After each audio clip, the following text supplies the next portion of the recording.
ಬರುವಂತಹ ಭಕ್ತರಿಗೆ ಉತ್ತಮವಾದಂತಹ ಒಂದು ಆಹಾರ ಪ್ರಸಾದವನ್ನು ಕೊಡುವುದಕ್ಕೆ ಪೂರಕವಾಗಿ ಎಲ್ಲ ವ್ಯವಸ್ಥೆಯನ್ನು ಕೂಡ ಮುಂದಿನ 50 ವರ್ಷಕ್ಕೆ ಬೇಕಾದಂತಹ ರೀತಿಯಲ್ಲಿ ಆಧುನೀಕರಣಗೊಳಿಸಿದ್ದಾರೆ. ನಿಮಗೆ ಕ್ಷೇತ್ರದ ಈ ಒಂದು ಅನ್ನಪೂರ್ಣದಲ್ಲಿ ಅಥವಾ ಅನ್ನದಾನ ವ್ಯವಸ್ಥೆಯಲ್ಲಿರುವಂಥ ಒಂದು ಪ್ರಮುಖವಾದಂಥದ್ದು ಯಾವುದು ಅಂತ ಹೇಳಿದ್ರೆ, ದೇವರ ದರ್ಶನ ಆಗಿಕೊಂಡು ಬರುವಂತಹ ಕೊನೆಯ ಭಕ್ತನಿಗಾಗಿ ಕೂಡ ನಾವು ಕಾಯ್ತೇವೆ. ಅವರಿಗೆ ನಾವು ಅನ್ನಪ್ರಸಾದವನ್ನು ಕೊಟ್ಟು ಅವರನ್ನು ನಾವು ತೃಪ್ತಿಪಡಿಸಿ ಕಳಿಸುವಂಥ ಕೆಲಸವನ್ನು ನಾವು ಮಾಡ್ತೇವೆ. ಬೇರೆ ಪ್ರತಿ ತಿಂಗಳು ಸರಾಸರಿ 5 ರಿಂದ 6 ಲಕ್ಷ ಜನ ಪ್ರಸಾದ ಮಾಡ್ಕೊಂಡು ಹೋಗ್ತಾರೆ. ಹಾಗಾಗಿ ನಮಗೆ ಎಲ್ಲಿಯೂ ಕೂಡ ಕೊರತೆ ಆಗಬಾರದು ಅನ್ನುವಂಥದ್ದು ಪೂಜ್ಯ ಹೆಗಡೆಯವರ ಉದ್ದೇಶ. ಎಲ್ಲರೂ ಕೂಡ ವಿಶೇಷವಾಗಿ ಮಂಜುನಾಥ ಸ್ವಾಮಿಯ ಸೇವೆ ಅನ್ನುವಂತಹ ಶ್ರದ್ಧಾ ಮನೋಭಾವದಿಂದ ಪೂಜ್ಯ ಹೆಗಡೆಯವರು ಮತ್ತು ಅವರ ಕುಟುಂಬದವರೊಟ್ಟಿಗೆ ಅತ್ಯಂತ ಭಕ್ತಿಭಾವದಿಂದ ತನ್ಮಯತೆಯಿಂದ ಅವರೆಲ್ಲರೂ ಕೂಡ ಕೆಲಸ ಮಾಡ್ತಾರೆ. ಕಳೆದ 50 ವರ್ಷಗಳಿಂದಲೂ ಕೂಡ ಅನ್ನಪೂರ್ಣದಲ್ಲಿರ್ಬೋದು, ಕ್ಷೇತ್ರದ ಬೇರೆ ಬೇರೆ ವಿಭಾಗಗಳಲ್ಲಿ ಕೆಲಸ ಮಾಡುವಂತಹ ಸಿಬ್ಬಂದಿಗಳಿದ್ದಾರೆ. ಅವರಿಗೆ ಒಳ್ಳೆಯ ಸೌಲಭ್ಯವನ್ನು ಕೂಡ ಪರಮ ಪೂಜ್ಯ ವೀರೇಂದ್ರ ಹೆಗಡೆಯವರು ಕೊಟ್ಟಿದ್ದಾರೆ. ಅವರಿಗೆ ಎಲ್ಲ ಸೌಲಭ್ಯವನ್ನು ಕೂಡ ಒಂದು ರೀತಿಯಲ್ಲಿ ಹೇಳೋದಿದ್ದರೆ ಒಂದು ಕೂಡು ಕುಟುಂಬದ ಒಂದು ವ್ಯವಸ್ಥೆಯಲ್ಲಿ ಸಿಬ್ಬಂದಿಗಳು ಮತ್ತು ಪೂಜ್ಯರು ನಾವೆಲ್ಲರೂ ಕೂಡ ಒಂದೇ ಮನೆತನದವರು ಅಥವಾ ಒಂದೇ ಮನೆಯವರು ಅನ್ನುವ ರೀತಿಯಲ್ಲಿ ಅವರು ನಮ್ಮನ್ನು ಪ್ರೀತಿಯಿಂದ ನೋಡ್ಕೊಳ್ತಾರೆ. ಕೆಲಸದವರು ಅನ್ನುವಂಥ ವ್ಯತ್ಯಾಸ ಮಾಡದೆ ನಮ್ಮ ಎಲ್ಲ ಕೆಲಸಗಾರರನ್ನು ಕೂಡ ಅತ್ಯಂತ ಪ್ರೀತಿಯಿಂದ ಅವರಿಗೆ ಯಾವುದೇ ಕಷ್ಟ ಬರಲಿ, ಅವರ ಯಾವುದೇ ಸಮಸ್ಯೆ ಕೂಡ ಸ್ಪಂದಿಸಿಕೊಂಡು ಅವರಿಗೆ ಅತ್ಯಂತ ಪ್ರೀತಿಯನ್ನು ಅವರು ತೋರಿಸ್ತಾರೆ. ಇವಾಗ ಕೆಲವರು ನೆಗೆಟಿವ್ ಹೇಳ್ತಾರೆ ಸರ್, ಇಲ್ಲಿ ಮ್ಯಾನೇಜ್ಮೆಂಟ್ ಸರಿ ಇಲ್ಲ, ಊಟಕ್ಕೆ ಹೋದರೆ ಊಟ ಸರಿ ಸಿಗ್ತಾ ಇಲ್ಲ, ರುಚಿ ಸರಿ ಇಲ್ಲ ಅಂತೆಲ್ಲ ಹೇಳ್ತಾ ಇದ್ದಾರೆ, ಕ್ಲೀನಿಂಗ್ ಎಲ್ಲ ಇಲ್ಲ, ಏನು ಹೇಳ್ತೀವಿ ಸರ್? ನಾನು ಕಳೆದ 30 ವರ್ಷಗಳಿಂದ ಕ್ಷೇತ್ರದಲ್ಲಿ ದುಡಿತಾ ಇದ್ದೇನೆ. ನಾನು ದೇಶದ ಬೇರೆ ಬೇರೆ ಭಾಗಕ್ಕೂ ಕೂಡ ನಾನು ಹೋಗಿದ್ದೇನೆ. ಬೇರೆ ಬೇರೆ ದೊಡ್ಡ ದೊಡ್ಡ ದೇವಸ್ಥಾನಗಳಿಗೆ ನಾನು ಹೋಗಿದ್ದೇನೆ. ಹೊಗಳಿಕೆ ಮಾತುಗಳನ್ನು ಆಡ್ತಾ ಇಲ್ಲ. ಇಲ್ಲಿಯ ಎಲ್ಲ ವ್ಯವಸ್ಥೆಗಳು ಕೂಡ ಅದ್ಭುತವಾಗಿದೆ. ನಮ್ಮ ಅನ್ನಪೂರ್ಣದಲ್ಲಿ ಕೂಡ ಅಷ್ಟೇ ನಾವು ರುಚಿಗೆ, ಶುಚಿಗೆ, ಸ್ವಚ್ಛತೆಗೆ ಆದ್ಯತೆಯನ್ನು ಕೊಡ್ತೇವೆ. ಮತ್ತು ಎಲ್ಲ ದಿವಸವೂ ಕೂಡ ನಮ್ಮ ಎಲ್ಲ ಸಿಬ್ಬಂದಿಗಳು ಕೂಡ ಕಾಯ ವಾಚ ಮನಸ ರೀತಿಯಲ್ಲಿ ಅವರೆಲ್ಲರೂ ಕೂಡ ಕೆಲಸ ಮಾಡ್ತಾರೆ. ಪೂಜ್ಯರು ಅಥವಾ ಪೂಜ್ಯರ ಕುಟುಂಬದವರು, ಪೂಜ್ಯ ಹೆಗಡೆಯವರ ಕುಟುಂಬದವರು ಭಕ್ತರಲ್ಲಿ ಮಂಜುನಾಥ ಸ್ವಾಮಿಯನ್ನು ಕಾಣ್ತಾರೆ. ಹಾಗಾಗಿ ಟೀಕೆಗಳು ಖಂಡಿತ ಇರ್ತದೆ. ಯಾರೆಲ್ಲ ಟೀಕೆ ಮಾಡ್ತಾರ ಅವರು ಖಂಡಿತವಾಗಿ ಕೂಡ ಒಳಗೆ ಇದರ ಆಳಕ್ಕೆ ಬಂದು ನೋಡುವಂತಹ ದೃಷ್ಟಿಕೋನ ಅವರಲ್ಲಿಲ್ಲ, ಅಥವಾ ನೋಡುವ ಕೆಲಸವನ್ನು ಕೂಡ ಅವರು ಮಾಡಲಿಲ್ಲ. ಕೇವಲ ಹೊರಗಡೆಯಿಂದ ಗಾಜಿನ ಮನೆಗೆ ಕಲ್ಲು ಬಿಸಾಡುವಂಥ ಕೆಲಸವನ್ನು ಮಾತ್ರ ಅವರು ಮಾಡ್ತಾ ಇದ್ದಾರೆ. ಪ್ರತಿ ದಿವಸ ಅಡುಗೆ ಮಾಡಿದ ನಂತರ ಭಕ್ತರಿಗೆ ಬಡಿಸುವ ಮೊದಲು ಎಲ್ಲ ಸಾರು, ಸಾಂಬಾರು, ಪಾಯಸ ಎಲ್ಲದರ ಟೇಸ್ಟನ್ನು ನಾನು 2 ಹೊತ್ತು ಕೂಡ ನಾನೇ ಸ್ವತಃ ನೋಡ್ತೇನೆ. ಅದರಲ್ಲಿ ಉಪ್ಪು ಸರಿ ಉಂಟಾ ಇಲ್ವಾ, ಖಾರ ಹೇಗಿದೆ, ಎಲ್ಲಿಯಾದರೂ ವ್ಯತ್ಯಾಸ ಆಗಿದ್ದರೆ ಇದನ್ನು ಆವಾಗ ನಾವು ಸರಿಪಡಿಸುವಂಥ ಕೆಲಸವನ್ನು ಅನ್ನ ಪ್ರಸಾದ ಕೊಡುವ ಮೊದಲೇ ನಾವು ಮಾಡ್ತೇವೆ. ಖಂಡಿತ ಇಲ್ಲಿಯ ಅನ್ನದಾನದ ವ್ಯವಸ್ಥೆ ಅದು ದೇಶಕ್ಕೆ ಮಾದರಿ. ಧರ್ಮಸ್ಥಳದ ಒಳಗಡೆ ನೀವು ಕಾಣುವಂತಹ ಎಲ್ಲ ಸ್ವಚ್ಛತೆ ಕೂಡ ಮಾದರಿಯಾಗಿದೆ. ಹಾಗಾಗಿ ಟೀಕೆ ಮಾಡುವಂತಹ ಬಾಯಿಗಳು ಟೀಕೆ ಮಾಡ್ತಾ ಇರ್ತದೆ. ಅವರಿಗೆ ನಿಜವಾಗಿ ಅದರಲ್ಲಿ ಕೆಲಸ ಮಾಡಿ ಅವರಿಗೆ ಗೊತ್ತಿಲ್ಲ. ಆದರೆ ಏನು ಕೆಲಸಗಾರರು ಇಲ್ಲಿಯಂತಹ ಅದ್ಭುತವಾದ ಕೆಲಸಗಾರರು ನಿಮಗೆ ಎಲ್ಲಿ ಕೂಡ ಸಿಗಲಿಕ್ಕಿಲ್ಲ. ಎಲ್ಲ ಕೆಲಸಗಾರರಲ್ಲಿ ಏನಿದೆ ಅಂತ ಹೇಳಿದ್ರೆ, ನಮ್ಮ ಮನೆ ಅನ್ನುವಂಥ ಭಾವನೆಯಲ್ಲಿ ಅವರು ಕೆಲಸ ಮಾಡ್ತಾರೆ, ನಮ್ಮ ಯಜಮಾನ ಅನ್ನುವಂಥ ಭಾವನೆಯಲ್ಲಿ ಅವರು ಕೆಲಸವನ್ನು ಮಾಡ್ತಾರೆ. ಹಾಗಾಗಿ ಇಲ್ಲಿ ಯಾವುದೇ ಲೋಪಗಳಿಲ್ಲ ಅಂತ ಹೇಳಿ ನಾನು ಈ ಸಂದರ್ಭದಲ್ಲಿ ಹೇಳಿಕ್ಕೆ ಇಚ್ಛಿಸ್ತೇನೆ.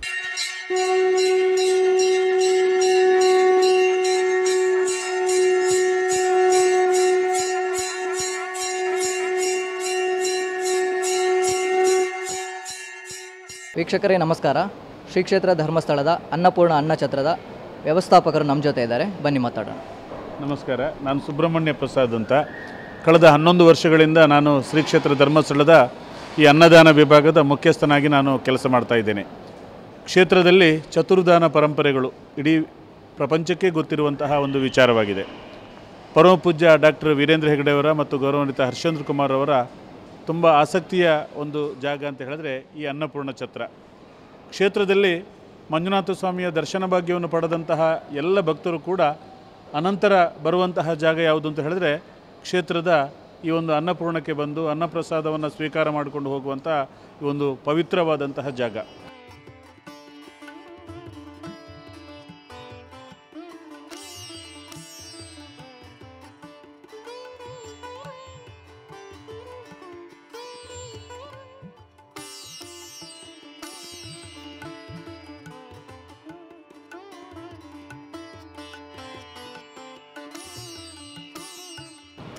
ಅಣ್ಣಪ್ಪ ಸ್ವಾಮಿ ತನ್ನ ನುಡಿಗಟ್ಟಲ್ಲಿ ಹೇಳುವ ಹಾಗೆ ಕ್ಷೇತ್ರದ ಒಂದು ಅನ್ನದ ಕೋಟೆ ಅಂತ ಹೇಳಿದರೆ ಅದು ಅನ್ನಪೂರ್ಣ ಛತ್ರ. 1000 ವರ್ಷಗಳ ಇತಿಹಾಸ ಇರುವಂತಹ ಶ್ರೀ ಕ್ಷೇತ್ರ ಧರ್ಮಸ್ಥಳದಲ್ಲಿ ಅನಾದಿ ಕಾಲದಿಂದಲೂ ಕೂಡ ಚತುರ್ದಾನಗಳು ನಡೀತಾ ಇತ್ತು. ಅದರಲ್ಲಿ ವಿಶೇಷವಾಗಿ ಅನ್ನದಾನವೂ ಕೂಡ ನಡೀತಾ ಇದೆ. ಕಳೆದ 4.5 ದಶಕಗಳಿಂದ ಈ ಒಂದು ಅನ್ನದಾನಕ್ಕೆ ಸುಸಜ್ಜಿತವಾದಂತಹ ಕಟ್ಟಡ ಇರಬಹುದು, ಯಂತ್ರೋಪಕರಣಗಳ ಒಂದು ಬಳಕೆ ಇರಬಹುದು, ಅಥವಾ ಆಧುನಿಕತೆಯ ಸ್ಪರ್ಶ ಇರ್ಬೋದು, ಅಥವಾ ಇಲ್ಲಿರುವಂತಹ ವೇಸ್ಟ್ ಮ್ಯಾನೇಜ್ಮೆಂಟ್ ಇರ್ಬೋದು, ಅದೇ ರೀತಿಯಾಗಿ ನೀರಿನ ಸದ್ಬಳಕೆ ಇರ್ಬೋದು, ಕೆಲಸಗಾರರ ಒಂದು ಸದ್ಬಳಕೆ ಇರ್ಬೋದು. ಅದೇ ರೀತಿಯಾಗಿ ಬರುವಂತಹ ಭಕ್ತರಿಗೆ ಉತ್ತಮವಾದಂತಹ ಒಂದು ಆಹಾರ ಪ್ರಸಾದವನ್ನು ಕೊಡುವುದಕ್ಕೆ ಪೂರಕವಾಗಿ ಎಲ್ಲ ವ್ಯವಸ್ಥೆಯನ್ನು ಕೂಡ ಮುಂದಿನ 50 ವರ್ಷಕ್ಕೆ ಬೇಕಾದಂತಹ ರೀತಿಯಲ್ಲಿ ಆಧುನೀಕರಣಗೊಳಿಸಿದ್ದಾರೆ ಅಂತ ಹೇಳಲಿಕ್ಕೆ ನನಗೆ ಸಂತೋಷ ಆಗ್ತಾ ಇದೆ. ನೀವೀಗ ನೋಡುವಂತಹ ಜಾಗ ಅನ್ನಪೂರ್ಣ ಛತ್ರದ ನೂತನವಾದಂಥ ಒಂದು ಊಟದ ಹಾಲು. ಇದರಲ್ಲಿ ಸುಮಾರು 1,000 ಜನ ಒಟ್ಟಿಗೆ ಊಟ ಮಾಡುವಂಥ ಒಂದು ವ್ಯವಸ್ಥೆ ಇದೆ. ಹಾಗೆ ಇದರಲ್ಲಿ ಗಂಟೆಗೆ ಸುಮಾರು 3,000 ರಿಂದ 4,000 ಜನ ಇಲ್ಲಿ ಅನ್ನಪ್ರಸಾದವನ್ನು ಸ್ವೀಕಾರ ಮಾಡಿ ಇಲ್ಲಿ ಹೋಗ್ತಾರೆ. ಈ ಕೂತ್ಕೊಳ್ಳುವಂಥ ಒಂದು ಸಿಟ್ಟಿಂಗ್ ವ್ಯವಸ್ಥೆ ಇರ್ಬೋದು, ಇದು ಖಂಡಿತವಾಗಿ ಕೂಡ ಹೊಸ ರೀತಿಯಲ್ಲಿ ಈ ವ್ಯವಸ್ಥೆ ಮಾಡಲಾಗಿದೆ, ಈ ಒಂದು ಸಿಟ್ಟಿಂಗ್ ವ್ಯವಸ್ಥೆಯನ್ನು. ಅದೇ ರೀತಿಯಾಗಿ ಇಲ್ಲಿಗೆ ಬೇಕಾದಂತಹ ಗಾಳಿ ಬೆಳಕಿನ ವ್ಯವಸ್ಥೆ ಇರ್ಬೋದು, ಅಥವಾ ಕುಡಿಯುವ ನೀರಿರ್ಬೋದು, ಎಲ್ಲವನ್ನು ಕೂಡ ಖಂಡಿತವಾಗಿ ಒಂದು ಅದ್ಭುತವಾದಂತಹ ಒಂದು ಆರ್ಕಿಟೆಕ್ಟ್ ಅಂತಲೇ ಇದನ್ನು ನಾವು ಕರೀಬೋದು. ಅಂಥ ಒಂದು ಅದ್ಭುತವಾದಂತಹ ಒಂದು ಅನ್ನಪೂರ್ಣ ಒಂದು ಈ ಕಟ್ಟಡ ಸುಂದರವಾಗಿ ರೂಪುಗೊಂಡಿದೆ ಅಂತ ಹೇಳಲಿಕ್ಕೆ ನಾನು ಸಂತೋಷ ಪಡ್ತಾ ಇದ್ದೇನೆ. ಇಲ್ಲಿ ಸುಮಾರು 260 ಜನ ಕೆಲಸಗಾರರು ಅಹರ್ನಿಶಿಯಾಗಿ ದುಡಿತಾ ಇದ್ದಾರೆ. ನಮ್ಮಲ್ಲಿ ಸರಾಸರಿ ದಿವಸಕ್ಕೆ 20 ರಿಂದ 20 ಸಾವಿರಕ್ಕಿಂತಲೂ ಮೇಲ್ಪಟ್ಟು ಜನ ಭಕ್ತರು ಅನ್ನಪ್ರಸಾದಕ್ಕೆ ಇಲ್ಲಿ ಸ್ವೀಕಾರ ಮಾಡಲಿಕ್ಕೆ ಇಲ್ಲಿ ಬರ್ತಾರೆ. ವಾರ್ಷಿಕವಾಗಿ ಸುಮಾರು 75 ಲಕ್ಷಕ್ಕಿಂತಲೂ ಅಧಿಕ ಜನ ಅನ್ನಪ್ರಸಾದವನ್ನು ಸ್ವೀಕಾರ ಮಾಡ್ತಾರೆ. ಮಂಗಳವಾರದಿಂದ ಶುಕ್ರವಾರದವರೆಗೆ 10ವರೆಗೆ ಅನ್ನಪ್ರಸಾದ ಪ್ರಾರಂಭ ಆದರೆ 3 ಗಂಟೆಯವರೆಗೂ ಕೂಡ ಒಂದು ಅನ್ನಪ್ರಸಾದ ಮುಂದುವರಿತದೆ. ಸಂಜೆ ರಾತ್ರಿಯ ಊಟ 7 ಗಂಟೆಗೆ ಪ್ರಾರಂಭ ಆದರೆ 10 ಗಂಟೆಯವರೆಗೂ ಕೂಡ ಅನ್ನಪ್ರಸಾದ ನಡೀತದೆ. ಶನಿವಾರ, ಭಾನುವಾರ, ಸೋಮವಾರ ಮತ್ತು ಹಬ್ಬ ಹರಿದಿನ ಮತ್ತು ವಿಶೇಷ ದಿವಸಗಳಲ್ಲಿ ಶಿವರಾತ್ರಿ, ಲಕ್ಷದೀಪ ಇಂತಹ ವಿಶೇಷವಾದಂತಹ ದಿನಗಳಲ್ಲಿ ಮತ್ತು ಏಪ್ರಿಲ್ ಮೇಯಲ್ಲಿ 10:30 ಗಂಟೆಗೆ ಅನ್ನಪ್ರಸಾದ ಪ್ರಾರಂಭ ಆದರೆ ಸಂಜೆ 5 ಗಂಟೆಯವರೆಗೂ ಕೂಡ ಅನ್ನಪ್ರಸಾದ ನಿರಂತರವಾಗಿ ನಡೀತದೆ. ನಿಮಗೆ ಕ್ಷೇತ್ರದ ಈ ಒಂದು ಅನ್ನಪೂರ್ಣದಲ್ಲಿ ಅಥವಾ ಅನ್ನದಾನ ವ್ಯವಸ್ಥೆಯಲ್ಲಿರುವಂಥ ಒಂದು ಪ್ರಮುಖವಾದಂಥದ್ದು ಯಾವುದು ಅಂತ ಹೇಳಿದ್ರೆ, ದೇವರ ದರ್ಶನ ಆಗಿಕೊಂಡು ಬರುವಂತಹ ಕೊನೆಯ ಭಕ್ತನಿಗಾಗಿ ಕೂಡ ನಾವು ಕಾಯ್ತೇವೆ. ಅವರಿಗೆ ನಾವು ಅನ್ನಪ್ರಸಾದವನ್ನು ಕೊಟ್ಟು ಅವರನ್ನು ನಾವು ತೃಪ್ತಿಪಡಿಸಿ ಕಳಿಸುವಂಥ ಕೆಲಸವನ್ನು ನಾವು ಮಾಡ್ತೇವೆ. ನಮ್ಮ ಅನ್ನಪೂರ್ಣದ ಮೆನುವಿನ ಬಗ್ಗೆ ನಾವು ಹೇಳುವುದಿದ್ದರೆ, ಇಲ್ಲಿ ಪ್ರತಿ ದಿವಸವೂ ಕೂಡ ದಕ್ಷಿಣ ಭಾರತದ ಒಂದು ಊಟದ ವ್ಯವಸ್ಥೆಯನ್ನು ನಾವು ಕರೀಬೋದು. ಇಲ್ಲಿಯ ಏನು ಕೂಟು ಅಂತ ಹೇಳಿದ್ರೆ ಒಂದು ಗಸಿ ಇರ್ಬೋದು, ಹಾಗೆ ಒಂದು ಪಾಯಸ, ಹಾಗೆ ಅನ್ನ ರಸಂ, ಅನ್ನ ಸಾಂಬಾರು, ಮಜ್ಜಿಗೆ, ಇದನ್ನು ಹೊಟ್ಟೆ ತುಂಬ ಯಥೇಚ್ಛವಾಗಿ ಭಕ್ತರು ಪ್ರಸಾದವನ್ನು ಉಂಡು ಸಂತೃಪ್ತಿಯಾಗಿ ಹೋಗಲಿಕ್ಕೆ ಬೇಕಾದಂಥ ವ್ಯವಸ್ಥೆಯನ್ನು ನಾವು ಅನ್ನಪೂರ್ಣದಲ್ಲಿ ಅನಾದಿ ಕಾಲದಿಂದಲೂ ಕೂಡ ಮಾಡಿಕೊಂಡು ನಾವಿಲ್ಲಿ ಬಂದಿದ್ದೇವೆ. ಇಲ್ಲಿ ನೀವು ಕಾಣುವಂಥ ಊಟದ ಏನಿದೆ ರೋ ಅಲ್ಲಿ ಒಂದು ಪಂಕ್ತಿಯಲ್ಲಿ 2 ಲೈನಲ್ಲಿ ಸುಮಾರು 112 ಜನ ಒಟ್ಟಿಗಿಲ್ಲಿ ಊಟಕ್ಕೆ ಕೂತ್ಕೊಳ್ಬೋದು. ಹಾಗೆ ಇಲ್ಲಿಯ ಯಂತ್ರೋಪಕರಣಗಳ ಪರಿಚಯವನ್ನು ನಾವು ಮಾಡ್ತಾ ಹೋಗುವ. ಇಲ್ಲಿ ತಟ್ಟೆಯನ್ನು ತೊಳೆಯುವುದಕ್ಕಾಗಿ 4 ಡಿಶ್ ವಾಶ್ ಯಂತ್ರಗಳಿವೆ. ಸುಮಾರು 7,000 ತಟ್ಟೆಗಳನ್ನು 1 ಗಂಟೆಯಲ್ಲಿ ನಾವು ವಾಶ್ ಮಾಡುವಂಥ ಒಂದು ವ್ಯವಸ್ಥೆ. ಅದರಲ್ಲಿ ವಾಟರ್ ವಾಶ್ ಇರ್ಬೋದು, ಲಿಕ್ವಿಡ್, ಹಾಟ್, ಡ್ರೈ ಆಗಿ ಆ ತಟ್ಟೆಗಳು ಹೊರಗೆ ಬರ್ತದೆ. ಹಾಗಾಗಿ ಶುಚಿಗೆ ಮತ್ತು ಸ್ವಚ್ಛತೆಗೆ, ವಿಶೇಷವಾಗಿ ನಾವು ಸ್ವಚ್ಛತೆಗೆ ಆದ್ಯತೆಯನ್ನು ಕೊಟ್ಟಿದ್ದೇವೆ. ನೀರಿನ ಒಂದು ಬಳಕೆಯಲ್ಲಿ ಕೂಡ ಮಿತವನ್ನು ಕಾಯುವುದಕ್ಕಾಗಿ ನಾವಿಲ್ಲಿ ಡಿಶ್ ವಾಶನ್ನು ಬಳಸ್ತಾ ಇದ್ದೇವೆ. ನಾವು ಕೈಯಲ್ಲೇ ತಟ್ಟೆಯನ್ನು ತೊಳೆಯುವುದಿದ್ದರೆ ಯಥೇಚ್ಛವಾದಂತಹ ನೀರು ಬೇಕು, ಹಾಗೂ ಹೆಚ್ಚು ಜನ ಬೇಕಾಗುತ್ತೆ ಕೆಲಸಕ್ಕೆ. ಹಾಗಾಗಿ ಡಿಶ್ ವಾಶಲ್ಲಿ ಕೇವಲ 7,000 ತಟ್ಟೆ ಅಥವಾ ದಿವಸಕ್ಕೆ ಬರುವಂತಹ 40 ರಿಂದ 50 ಸಾವಿರ ಜನ ಗರಿಷ್ಠ ಜನ ಬಂದರೂ ಕೂಡ ನಾವು ತಟ್ಟೆಯಲ್ಲಿ ಅನ್ನಪ್ರಸಾದವನ್ನು ಕೊಡಲಿಕ್ಕೆ ಬೇಕಾದಂಥ ಯಂತ್ರೋಪಕರಣಗಳಿರ್ಬೋದು. ಹಾಗೆ ಇಲ್ಲಿಯ ಒಂದು ಏನಿದೆ, ಪ್ರತಿ ದಿವಸ ಒಂದು ತರಕಾರಿಯ ಬಳಕೆ ಇರ್ಬೋದು, ಅಥವಾ ಅಕ್ಕಿ ಅಥವಾ ದಿನನಿತ್ಯಕ್ಕೆ ಬೇಕಾದಂತಹ ವಸ್ತುಗಳ ಬಳಕೆಯ ಬಗ್ಗೆ ಕೂಡ ನಾವು ಮಾತಾಡ್ತಾ ಹೋದರೆ ಸರಾಸರಿ ದಿವಸಕ್ಕೆ 2,500 kg ಅಕ್ಕಿಯ ಬಳಕೆ ಆಗ್ತದೆ. ಇದು ಎವರೇಜ್. ಶನಿವಾರ, ಆದಿತ್ಯವಾರ, ಸೋಮವಾರ ಸುಮಾರು 5,000 kg 6,000 kgವರೆಗೆ ಕೂಡ ಅಕ್ಕಿಯ ಬಳಕೆ ಆಗ್ತದೆ.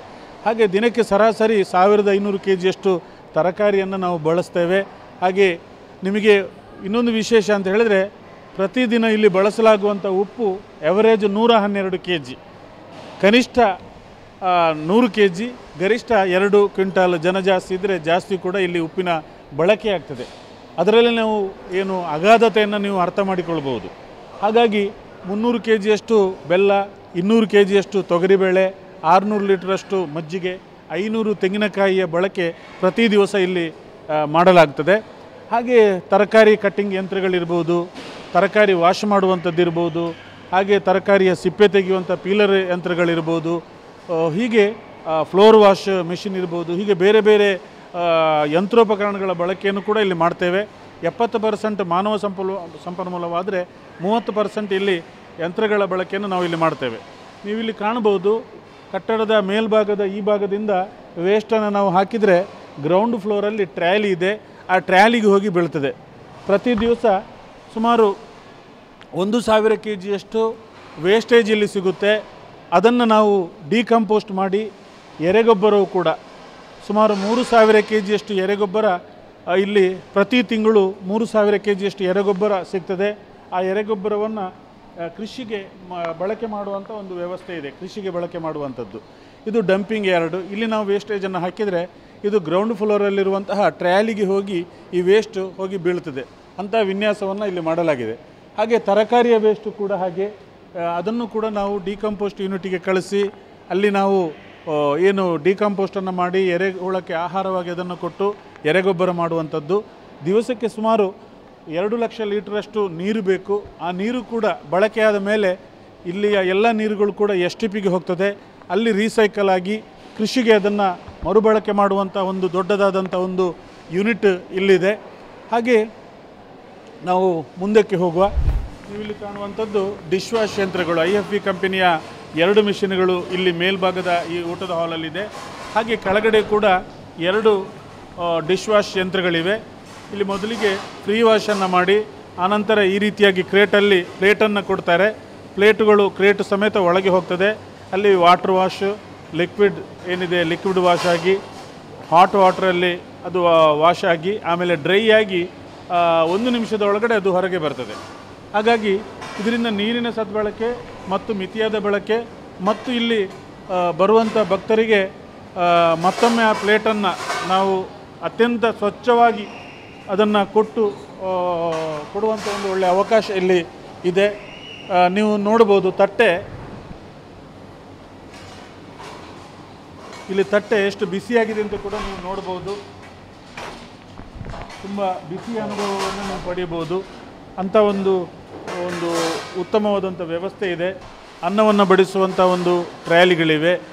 ಇದು ನಮ್ಮ ಸಿಬ್ಬಂದಿಗಳಿಗೂ ಕೂಡ ಸುಲಭವಾಗಿ ಅವರಿಗೆ ಬಡಿಸಲಿಕ್ಕೆ ಶ್ರಮ ಆಗಬಾರದು ಅನ್ನೋ ಉದ್ದೇಶಕ್ಕಾಗಿ ಈ ವ್ಯವಸ್ಥೆಯನ್ನು ಇಲ್ಲಿ ಮಾಡಿದ್ದೇವೆ. ಹಾಗೆ ಅನ್ನದ ಪಲ್ಲ ಇದೆ.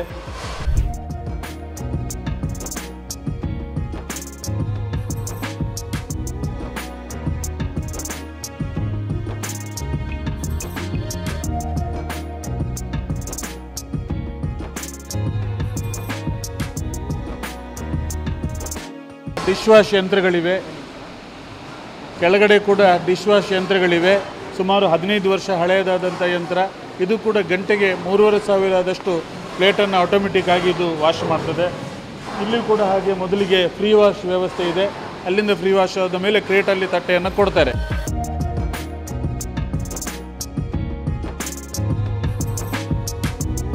ಮೇಲಿಂದ ವೇಸ್ಟೇಜು ಕೆಳಗಡೆ ಬೀಳುತ್ತೆ. ಕೆಳಗಡೆ ಟ್ರ್ಯಾಲಿ ಇದೆ. ಆ ಟ್ರ್ಯಾಲಿಗೆ ಇಲ್ಲಿಯ ಈ ಫ್ಲೋರ್ನ ವೇಸ್ಟ್ ಮತ್ತು ಮೇಲಿನ ಫ್ಲೋರ್ನ 2 ಫ್ಲೋರ್ಗಳ ವೇಸ್ಟ್ ಕೂಡ ಆ ಟ್ರ್ಯಾಲಿಗೆ ಬೀಳ್ತದೆ. ಇಲ್ಲಿಂದ ಪ್ರತಿ ದಿವಸ 2 ಸಲ ನಮ್ಮ ಡಿಕಂಪೋಸ್ಟ್ ಯೂನಿಟಿಗೆ ಹಿಡ್ಕೊಂಡು ಹೋಗಿ ಅದರ ಲಿಕ್ವಿಡನ್ನು ಬೇರೆ ಮಾಡಿ ಸಾಲಿಡ್ ಮಾತ್ರ ಅದನ್ನು ನಾವು ಬಳಕೆ ಮಾಡ್ತೇವೆ ವೇಸ್ಟೇಜಿಗೆ. ಇದು ನೀವೀಗ ಕಾಣುವಂಥದ್ದು ಮೊದಲಿಗೆ ಇಲ್ಲಿ ಕುಳಿತುಕೊಂಡು ಸಂಪ್ರದಾಯಬದ್ಧವಾಗಿ ಊಟ ಮಾಡುವಂಥ ಊಟದ ಹಾಲ್ ಇದಾಗಿತ್ತು. ಪೂಜ್ಯರ ಮತ್ತು ಗೌರವಂತ ಹರ್ಷೇಂದ್ರ ಕುಮಾರ್ ಅವರ ಮಾರ್ಗದರ್ಶನದಂತೆ ಇವಾಗ ಇದನ್ನು ಈ ಒಂದು ಟೇಬಲ್ ಊಟದ ವ್ಯವಸ್ಥೆ ಕೂಡ ಇಲ್ಲಿ ಮಾಡಲಾಗುತ್ತಿದೆ. ಅಲ್ಲಿ ಕೂತವರು ನಮ್ಮ ಸಿಬ್ಬಂದಿಗಳಿಗೆ ಪ್ರತ್ಯೇಕವಾದಂಥ ಒಂದು ಊಟದ ವ್ಯವಸ್ಥೆ ಇದೆ. ಇಲ್ಲಿ ಸುಮಾರು 2500 ಜನ ಸಿಬ್ಬಂದಿಗಳು ಕ್ಷೇತ್ರದಲ್ಲಿ ಬೇರೆ ಬೇರೆ ವಿಭಾಗದಲ್ಲಿ ಕೆಲಸ ಮಾಡ್ತಾ ಇದ್ದಾರೆ. ಅವರಿಗೆ ಇಲ್ಲಿ ಬಫೆ ವ್ಯವಸ್ಥೆ ಮೂಲಕ ಇಲ್ಲಿ ಊಟದ ವ್ಯವಸ್ಥೆ ಆಗ್ತಾ ಇದೆ. ಪ್ರತಿದಿನವೂ ಕೂಡ 2 ಹೊತ್ತು ಕೂಡ ಅವರಿಗೆ ಊಟದ ವ್ಯವಸ್ಥೆ ಇಲ್ಲಿ ಮಾಡಲಾಗುತ್ತದೆ. ಹಾಗೆ ನಾವು ಒಳಗಡೆ ಹೋಗುವ. ಇಲ್ಲಿ ಇದು ಅನ್ನದ ಪಲ್ಲ. ಒಂದೊಂದು ಇಂಥ ಒಂದು ವೆಸಲಲ್ಲಿ 500 ಕೆ ಜಿಯಷ್ಟು ಅಕ್ಕಿ ಅನ್ನವನ್ನು ನಾವು ಸಂಗ್ರಹ ಮಾಡಿರ್ಬೋದು. 2 ಅಂತಹ ಒಂದು ಅನ್ನದ ಪಲ್ಲ ಇದೆ. 1000 kg ಅಕ್ಕಿ ಅನ್ನವನ್ನು ಇಲ್ಲಿ ನಾವು ಸಂಗ್ರಹ ಮಾಡಿ ಇಡ್ಬೋದು. ಇಲ್ಲಿ ಕೂಡ ಹಾಗೆ ಮಹಿಳೆಯರಿಗೆ ಸುಲಭವಾಗಿ ಆ ಟ್ರಾಲಿಗೆ ಹಾಕುವ ಹಾಗೆ ವಿನ್ಯಾಸಗೊಳಿಸಲಾಗಿದೆ. ಇಂಥದ್ದು ಎಷ್ಟು ಇದೆ ಸರ್? ಇಂಥದ್ದು ಇಲ್ಲಿ 2 ಇದೆ. ಹಾಗೆ ಮೇಲ್ಭಾಗದಲ್ಲಿ ಕ್ರೇಟಲ್ಲಿ ಅನ್ನವನ್ನು ಹಾಕ್ತೇವೆ. ಇದು 2 ವರ್ಷಗಳ ಹಿಂದೆ ಮಾಡಿದಂತಹ ಒಂದು ನಮ್ಮ ಆಧುನೀಕರಣಗೊಂಡಂತಹ ಒಂದು ಅಡುಗೆ ಕೋಣೆ. ನೀವಿಲ್ಲಿ ಕಾಣುವಂಥದ್ದು 700 ಲೀಟ್ರ್ನ ಪಾತ್ರಗಳು. ಇದರಲ್ಲಿ ಸಾರು, ಸಾಂಬಾರು, ಕೂಟು, ಪಾಯಸವನ್ನು ನಾವು 40 ನಿಮಿಷಕ್ಕೆ ರೆಡಿ ಮಾಡ್ಬೋದು. ಈ ಕಡೆ ಕಾಣುವಂಥದ್ದು ಎಲ್ಲ ಅನ್ನ ಮಾಡುವಂಥದ್ದು. ಪ್ರತಿಯೊಂದರ ಸಾಮರ್ಥ್ಯ 100 kgಯಷ್ಟು ಅಕ್ಕಿಯನ್ನು ಇದರಲ್ಲಿ ಹಾಕ್ಬೋದು. ಒಮ್ಮೆಗೆ ಅರ್ಧ ಗಂಟೆಯಲ್ಲಿ ನಾವು 6000 ಜನಕ್ಕೆ ಬೇಕಾದಂತಹ ಅನ್ನವನ್ನು ನಾವು ತಯಾರು ಮಾಡ್ತೇವೆ. 1 ಗಂಟೆಗೆ ಸುಮಾರು 12,000 ಜನಕ್ಕೆ ಬೇಕಾದಂಥ ಅನ್ನವನ್ನು ಈ 6 ಪಾತ್ರಗಳಲ್ಲಿ ನಾವು ತಯಾರು ಮಾಡ್ತೇವೆ. ಇದರ ಗಂಜಲ ಏನಿದೆ ಅದು STPಗೆ ಹೋಗ್ತದೆ, ಅಲ್ಲಿ ರೀಸೈಕಲ್ ಆಗ್ತದೆ. ಅಲ್ಲಿ ನೀವು ಕಾಣುವಂಥದ್ದು 1000 ಲೀಟ್ರ್ನ ಪಾತ್ರಗಳು 4 ಇವೆ. ಇಲ್ಲಿಯೂ ಕೂಡ ಹಾಗೆ ಸಾರು, ಸಾಂಬಾರು, ಪಾಯಸ ಏನಿದೆ 40 ನಿಮಿಷಕ್ಕೆ ನಾವು ಇದನ್ನು ರೆಡಿ ಮಾಡ್ಬೋದು. ನಮ್ಮ 40 ನಿಮಿಷಕ್ಕೆ ನಾವು 25,000 ಜನಕ್ಕೆ ಬೇಕಾದಂತಹ ಸಾರು, ಸಾಂಬಾರು, ಪಾಯಸ ಇದನ್ನು ತಯಾರು ಮಾಡುವಂಥ ಒಂದು ವ್ಯವಸ್ಥೆ ಈ ಅನ್ನಪೂರ್ಣದಲ್ಲಿದೆ. ಹಾಗೆ 1 ಗಂಟೆಯಲ್ಲಿ 12,000 ಜನಕ್ಕೆ ಬೇಕಾದಂಥ ಅನ್ನವನ್ನು ನಾವು ತಯಾರು ಮಾಡುವಂಥ ಒಂದು ಪಾತ್ರಗಳಿಲ್ಲಿವೆ. ಹೌದು, ಹೈಟೆಕ್ ಕಿಚನ್ ಇದು ಆಗಿದೆ. ಬನ್ನಿ ಹಾಗೆ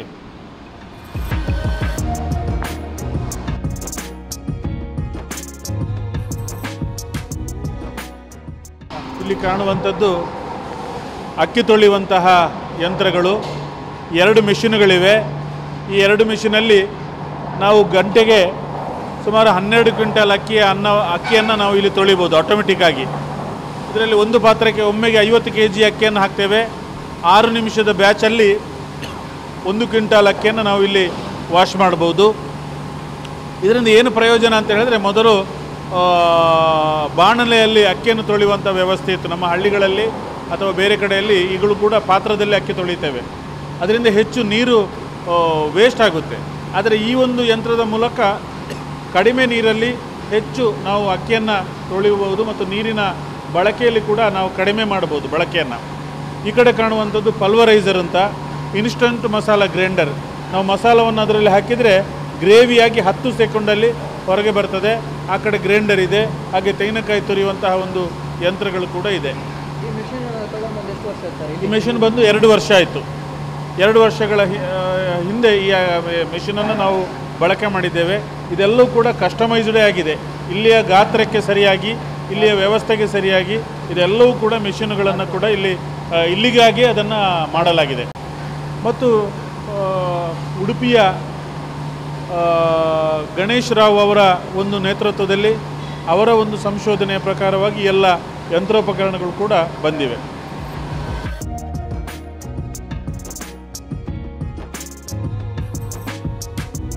ತೆಂಗಿನಕಾಯಿ ತುರಿಯುವಂಥ ಒಂದು ಯಂತ್ರ ನೀವು ಕಾಣಬಹುದು. ದಿವಸಕ್ಕೆ ಸರಾಸರಿ 500 ತೆಂಗಿನಕಾಯಿಗಳನ್ನು ನಾವು ಬಳಕೆ ಮಾಡ್ತೇವೆ. ಗರಿಷ್ಠ ಜನ ಬರುವಂಥ ದಿವಸಗಳಲ್ಲಿ ಇನ್ನೂ ಜಾಸ್ತಿ 800 ಕೂಡ ತೆಂಗಿನಕಾಯಿಯ ಬಳಕೆಯಾಗ್ತದೆ.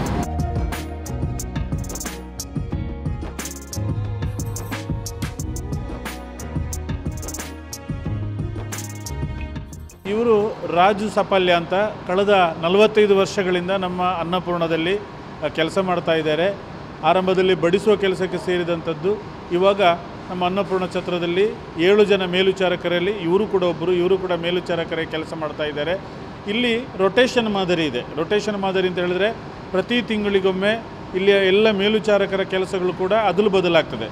ಹಾಗೆ ಈ ತಿಂಗಳಲ್ಲಿ ರಾಜು ಇಲ್ಲಿಯ ಸೂಪರ್ವೈಸರ್ ಆಗಿ ಅಡುಗೆ ಕೋಣೆಯ ಜವಾಬ್ದಾರಿ. ಬೆಳಗ್ಗೆ ಬೇಗ ಬಂದು ಅಡುಗೆ ಕೋಣೆಯಲ್ಲಿ ಏನೆಲ್ಲ ಚಟುವಟಿಕೆಗಳು ನಡೀತದೆ ಅದನ್ನು ನೋಡಿಕೊಳ್ಳುವಂಥ ಜವಾಬ್ದಾರಿ. ಅವರು ತಮ್ಮ 2 ಅಭಿಪ್ರಾಯಗಳನ್ನು ತಿಳಿಸ್ತಾರೆ. ಬೆಳಿಗ್ಗೆ ಬಂದು ನಾವು 6 ಗಂಟೆಗೆ ಶುರು ಮಾಡ್ತೇವೆ ಅಡುಗೆಗೆ. ಬಾಯ್ಲರ್ ಆನ್ ಮಾಡಿ ಒಂದು 40 ನಿಮಿಷ ಬಾಯ್ಲರ್ ಆನ್ ಆಗಿರ್ತದೆ. ಆಮೇಲೆ ನೀರು ಬಿಸಿ ಆದ ಮೇಲೆ ಅಕ್ಕಿ ಹಾಕ್ತಾರೆ. ಅಕ್ಕಿ ಹಾಕಿ ಅನ್ನ ಮಾಡ್ತೇವೆ. ಅನ್ನ ಮಾಡಿದ ಮೇಲೆ ಅನ್ನ ಇಲ್ಲಿಂದ ತೆಗೆದು ಅಲ್ಲಿ ಸಪ್ಲೈ ಮಾಡ್ತಾರೆ, ಅಲ್ಲಿ ಹಾಕ್ತಾರೆ. ಹಾಗೆ ಸಾರು, ಸಾಂಬಾರು, ಪಲ್ಯ, ಪಾಯಸ ಎಲ್ಲ ಮಾಡ್ತೇವೆ. ಎಷ್ಟು ಸಾವಿರ ಜನ ಬಂದರೂ ಇಲ್ಲಿ ಮಾಡ್ತಾನೆ ಇರ್ತೇವೆ. ಈಗ ಸಂಜೆಗೆ ತಿರ್ಗಾ ಅಡುಗೆಗೆ ಶುರು ಮಾಡ್ತೇವೆ. ಬೆಳಿಗ್ಗೆ ಈಗ ಆಗಿದೆ. ಈಗ ಮಧ್ಯಾಹ್ನ 1:30-2 ಗಂಟೆಗೆ ತಿರ್ಗಾ ಬಾಯ್ಲರ್ ಹಾಕಿ ಎಷ್ಟು ಬೇಕು ಸಾಯಂಕಾಲಕ್ಕೆ ಅಂತೇಳಿ ಮಾಡ್ತೇವೆ. ಒಂದು ಜನ ಬರ್ತಾ ಇದ್ದರೆ ತಿರ್ಗಿ 9 ಗಂಟೆಗೆ ತಿರ್ಗಿ ಅನ್ನ ಮಾಡಿ ಕೊಡ್ತೇವೆ, ಇಲ್ಲ ಅಂತ ಆಗೋದಿಲ್ಲ 10 ಗಂಟೆವರೆಗೂ ಸಹ. ಮಧ್ಯಾಹ್ನದ ಬರೋದು ಜಾಸ್ತಿ ಸರ್, ರಾತ್ರಿ ಮಧ್ಯಾಹ್ನ ಜನ ಜಾಸ್ತಿ, ರಾತ್ರಿ ಜನ ಕಮ್ಮಿ. ಮಧ್ಯಾಹ್ನ ಟೈಮ್ ಇರ್ತದಲ್ಲ, 10ವರೆಗೆ ಅನ್ನ ಕೊಡ್ತೇವೆ, 10ವರೆಗೆ ಶುರು ಆಗುತ್ತೆ. 10ವರೆಗೆ ಶುರು ಆಗ್ತದೆ. ಒಂದು 3 ಗಂಟೆವರೆಗೆ ಅನ್ನ ಪ್ರಸಾದ ನಡೀತದೆ. ರಾತ್ರಿ 7 ಗಂಟೆಯಿಂದ 10 ಗಂಟೆ ತನಕ. ಶನಿವಾರ ಆದಿತ್ಯವಾರ ಸೋಮವಾರ ಜನ ಜಾಸ್ತಿ ಇರ್ತದೆ, ಶನಿವಾರ ನೈಟ್ ಜನ ಜಾಸ್ತಿ ಇರ್ತದೆ ಹಾಗೆ.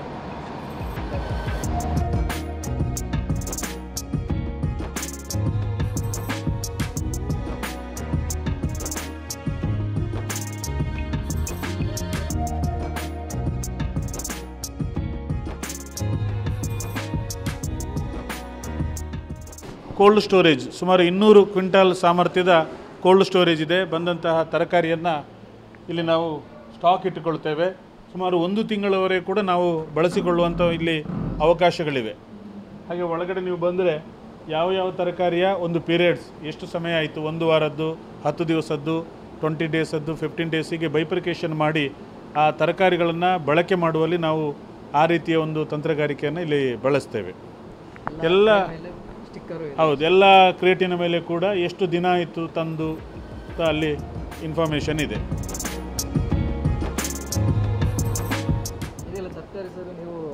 ತರಕಾರಿ ನಮಗೆ ಭಕ್ತರು ಕೊಡ್ತಾರೆ, ಹಾಗೆ ನಾವು ಖರೀದಿಸ ಮಾಡ್ತೇವೆ. ಹರಕೆ ರೂಪದಲ್ಲೂ ಬರ್ತದೆ, ಪರ್ಚೇಸು ಮಾಡ್ತೇವೆ, ಎರಡೂ ಕೂಡ ಇಲ್ಲಿದೆ.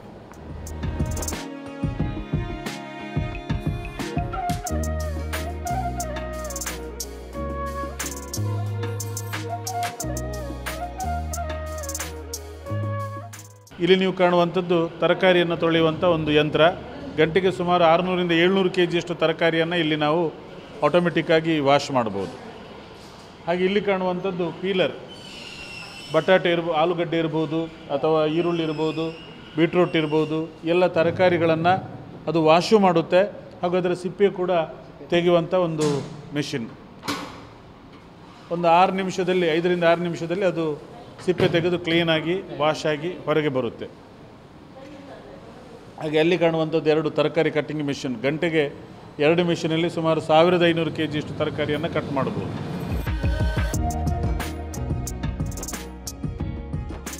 ಸುಮಾರು 25 ಜನ ಮಹಿಳೆಯರು ಇಲ್ಲಿ ಇದ್ದಾರೆ. ಅದರ ಜೊತೆಗೆ ಮೆಷಿನು ಕೂಡ ಇಲ್ಲಿ ಬಳಕೆ ಮಾಡ್ತೇವೆ, ಯಾಕೆಂದರೆ ಅವರಿಗೆ ಸ್ವಲ್ಪ ಸುಲಭ ಆಗಲಿ ಅನ್ನೋ ಉದ್ದೇಶಕ್ಕಾಗಿ.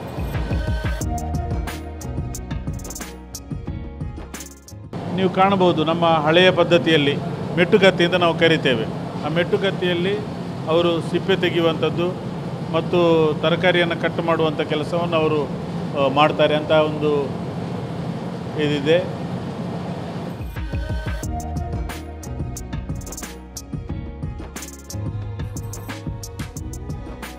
ನೋಡಿ ಅದು ಎಷ್ಟು ಕ್ಲೀನ್ ಆಗ್ತಾ ಇದೆ ಅಂತ ನೀವು ನೋಡಿ.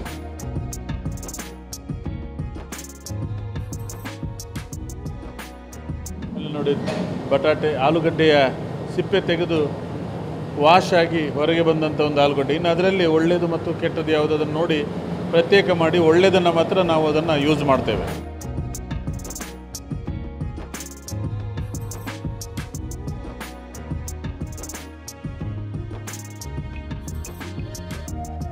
ಎಲ್ಲ ಸಂದರ್ಭದಲ್ಲಿ ಕೂಡ ಒಂದು 15ರಿಂದ 15 ದಿವಸಕ್ಕೆ ಬೇಕಾಗುವಷ್ಟು ತರಕಾರಿ ನಮ್ಮಲ್ಲಿ ಸಂಗ್ರಹ ಇರ್ತದೆ. ಯಾಕಂದರೆ ಪ್ರತಿ ತಿಂಗಳು ಸರಾಸರಿ 5ರಿಂದ 6 ಲಕ್ಷ ಜನ ಪ್ರಸಾದ ಮಾಡ್ಕೊಂಡು ಹೋಗ್ತಾರೆ. ಹಾಗಾಗಿ ನಮಗೆ ಇಲ್ಲಿ ಎಲ್ಲಿಯೂ ಕೂಡ ಕೊರತೆ ಆಗಬಾರದು ಅನ್ನುವಂಥದ್ದು ಪೂಜ್ಯ ಹೆಗಡೆಯವರ ಉದ್ದೇಶ. ಇನ್ನೊಂದು ವಿಶೇಷ ಏನು ಅಂತ ಹೇಳಿದ್ರೆ, ಪೂಜ್ಯ ಡಾಕ್ಟರ್ ವೀರೇಂದ್ರ ಹೆಗಡೆಯವರು ಸಾಮಾನ್ಯ ವಾರಕ್ಕೊಮ್ಮೆ ಇಲ್ಲಿಗೆ ಬಂದು ನಮಗೆ ಮಾರ್ಗದರ್ಶನ ಕೊಡ್ತಾರೆ, ಸಲಹೆ ಕೊಡ್ತಾರೆ. ಭಕ್ತರೊಟ್ಟಿಗೆ ಅವರು ಇನ್ವಾಲ್ವ್ ಆಗ್ತಾರೆ. ಹಾಗೆ ಸ್ವತಃ ಅವರೇ ಬಂದು ಹೇಗಾಗಿದೆ ಅನ್ನ ಸಾರು ಸಾಂಬಾರು ಅನ್ನೋದನ್ನು ಅವರು ಸ್ವತಃ ಪರೀಕ್ಷೆ ಮಾಡಿ ನೋಡ್ತಾರೆ. ಹಾಗೆ ಗೌರವಂತ ಹರ್ಷೇಂದ್ರ ಕುಮಾರ್ ಅವರು ನಮಗೆ ಎಲ್ಲ ಸಂದರ್ಭದಲ್ಲಿ ಮಾರ್ಗದರ್ಶನ, ಮಾಹಿತಿ, ಸಲಹೆ, ಹಾಗೆ ನಮ್ಮೊಟ್ಟಿಗಿದ್ದುಕೊಂಡು ಅವರು ಕೂಡ ನಮಗೆ ಪ್ರತಿ ವಾರ ಬಂದು ಸಲಹೆ ಕೊಡ್ತಾರೆ. ಹಾಗೆ ಮಾತೃಶ್ರೀ ಹೇಮಾವತಿ ಹೆಗಡೆಯವರು ಕೂಡ ಇರ್ಬೋದು, ಅವರು ಕೂಡ ಭಕ್ತರ ಬಗ್ಗೆ ವಿಶೇಷ ಕಾಳಜಿ ಉಳ್ಳವರಾಗಿದ್ದು ನಮಗೆ ಮಾರ್ಗದರ್ಶನ ಕೊಡ್ತಾರೆ. ಅವರು ಕೂಡ ಬಂದು ಇಲ್ಲಿ ಯಾವ ರೀತಿಯಾಗಿ ಅನ್ನದಾನ ನಡೀತದೆ ಅನ್ನೋದನ್ನು ನೋಡ್ತಾರೆ. ಹಾಗೆ ಸುಪ್ರಿಯ ಹರ್ಷೇಂದ್ರ ಕುಮಾರ್ ಅವರು ಇರ್ಬೋದು, ಹಾಗೆ ಶ್ರೀಯುತ ಪೂಜ್ಯ ಹೆಗಡೆಯವರ ಸಹೋದರರಾದಂತಹ ಸುರೇಂದ್ರ ಕುಮಾರ್ ಅವರು ಇರ್ಬೋದು, ಅನಿತಾ ಸುರೇಂದ್ರ ಕುಮಾರ್ ಅವರು ಇರ್ಬೋದು, ಹಾಗೆ ಪೂಜ್ಯರ ಕುಟುಂಬದ ಎಲ್ಲ ಸದಸ್ಯರು ಕೂಡ ಬಂದು ಶ್ರದ್ಧಾ ಮಿತ್ರ ಅವರು ಇರ್ಬೋದು, ಅಥವಾ ರಾಜೇಂದ್ರ ಕುಮಾರ್ ಇರ್ಬೋದು, ಶ್ರೇಯಸ್ ಕುಮಾರ್ ಅವರು ಇರ್ಬೋದು, ನಿಶ್ಚಲ್ ಕುಮಾರ್ ಅವರು, ಪೂಜ್ಯರ ಕುಟುಂಬದ ಎಲ್ಲ ಸದಸ್ಯರು ಕೂಡ ನಮ್ಮ ಅನ್ನಪೂರ್ಣಕ್ಕೆ ಬಂದು ಇಲ್ಲಿಯ ಕೆಲಸದವರೊಟ್ಟಿಗೆ ಹೇಗಿದೆ ಅಂತ ತಿಳ್ಕೊಂಡು ಅವರ ಕೆಲಸ, ಹಾಗೆ ಭಕ್ತರು ಯಾವ ರೀತಿಯಾಗಿ ಅನ್ನಪ್ರಸಾದನ ಸ್ವೀಕಾರ ಮಾಡಿ ಹೋಗ್ತಾರೆ ಅನ್ನೋದನ್ನು ಅವರು ಕಾಲಕಾಲಕ್ಕೆ ಸರಿಯಾಗಿ ಬಂದು ನೋಡಿಕೊಂಡು ನಮಗೆ ಮಾರ್ಗದರ್ಶನವನ್ನು ನೀಡ್ತಾರೆ. ಇನ್ನೊಂದು ನಾನು ಹೇಳುವಂಥದ್ದು, ಕಳೆದ 25 ವರ್ಷಗಳಿಂದ ನಾವು ಕಟ್ಟಿಗೆಯನ್ನು ಇಲ್ಲಿ ಬಳಕೆ ಮಾಡ್ತಾ ಇಲ್ಲ. ಹಾಗಾದರೆ ಯಾವುದರಲ್ಲಿ ನಾವು ಅಡುಗೆಯನ್ನು ತಯಾರು ಮಾಡ್ತೇವೆ ಅಂತ ಹೇಳಿದ್ರೆ ಸ್ಟೀಮ್ ಬಾಯ್ಲರಿಂದ 3 ಸ್ಟೀಮ್ ಬಾಯ್ಲರ್ಗಳಿವೆ. ಇದು ನಮ್ಮ ಅನ್ನಪೂರ್ಣ ಛತ್ರದ ಒಂದು ಹೃದಯ ಭಾಗ ಅಂತಲೇ ಕರಿಬೋದು, ಸ್ಟೀಮ್ ಬಾಯ್ಲರ್. ಇಲ್ಲಿ 3 ಸ್ಟೀಮ್ ಬಾಯ್ಲರ್ಗಳಿವೆ, ಥರ್ಮ್ಯಾಕ್ಸೆಲ್ ಕಂಪನಿಯದ್ದು 3. ಒಂದೊಂದು ಮೆಷಿನು ಕೂಡ ಗಂಟೆಗೆ 800 ಲೀಟ್ರಷ್ಟು ಸ್ಟೀಮು ಔಟ್ಪುಟ್ ಆಗಿ ಬರುವಂಥ ಒಂದು ಸಾಮರ್ಥ್ಯ ಇಲ್ಲಿದೆ. ಹಾಗೆ 3 ಇಂತಹ ಬಾಯ್ಲರ್ಗಳಿವೆ. ಇದ್ರ ಡೀಸೆಲ್ ಹಾಗೂ ಎಲೆಕ್ಟ್ರಿಕ್ ಪವರ್ ಎರಡರಿಂದ ಇದು ನಡೀತದೆ. ಹಾಗೆ ನಮ್ಮ ಅಡುಗೆಗೆ ಬೇಕಾದ್ದನ್ನು ಏನು ಸಾರು ಸಾಂಬಾರು ಅನ್ನ ಮಾಡಲಿಕ್ಕೆ ಇಲ್ಲಿ ಅದು ಸ್ಟೀಮಾಗಿ ಕನ್ವರ್ಟ್ ಆಗಿ ಒಳಗಡೆ ಏನು ಕಾಯಿಲ್ ಇದೆ, ಕಾಯಿಲ್ನ ಒಳಗಡೆ ನೀರು ಹೋಗುತ್ತೆ, ಅದು ಹೀಟಾಗಿ ಎಬವ್ 80 ಡಿಗ್ರಿ ಹೋದಾಗ ಅದು ಸ್ಟೀಮಾಗಿ ಕನ್ವರ್ಟ್ ಆಗಿ ಪೈಪ್ ಲೈನಲ್ಲಿ ಮೇಲೆ ಅಡುಗೆ ಕೋಣೆಗೆ ಹೋಗಿ ಅದು ಪಾತ್ರೆಗಳಿಗೆ ಅದನ್ನು ಇಂಜೆಕ್ಟ್ ಮಾಡ್ತೇವೆ ಸ್ಟೀಮನ್ನು. ಆ ಮೂಲಕವಾಗಿ ಸಾರು ಸಾಂಬಾರು ಅನ್ನ ಎಲ್ಲವನ್ನು ಕೂಡ ನಾವು ತಯಾರು ಮಾಡ್ತೇವೆ.